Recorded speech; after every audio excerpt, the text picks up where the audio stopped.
نن د زمرک او ګلالۍ لپاره ډیره نیکمرغه ورځ ده. د دوی دواړو بچی نړۍ ته راغلی. له دې وروسته به د دوی لپاره د یوې کوټې دا کور تنګ وي، خو د 2 کوټو کور کرایه ورکول هم اسانه او ارزانه نه دي. د ګلالۍ ملګرې جرمني یو ښه نظر لري. وایي دوی کولی شي د BBS په وسیله ارزانه دولتي کور واخلي. د ارزانه کورونو اجازه لیک یا Wohnberechtigungsschein یا په لنډ ډول BBS درلودل د ارزانه دولتي یا نیمه دولتي کورونو د کرایه کولو لپاره شرط دی. دا اجازه لیک د یو کور د اوسیدونکو د شمیر په اندازه د کوټو لپاره اخیستل کېدای شي. په دې ډول ګلالۍ او زمرک د 3 کوټو لپاره BBS ترلاسه کولی شي څو هر یو ته یوه کوټه ورسیږي. ګلالۍ او زمرک ټول سندونه تیاروي او د خپلې سیمې د کورونو ادارې یا Wohnungsamt ته یې وروړي.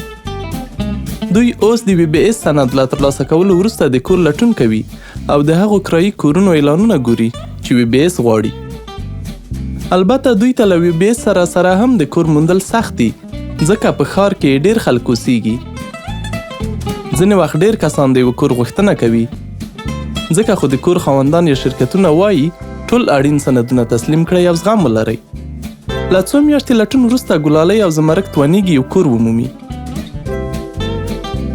دوی هلته ورکډه کیږي او نوی ژوند پیلوي. د BBS په اړه د نور معلومات لپاره د هندبوک جرمني ویب سایټ وګورئ.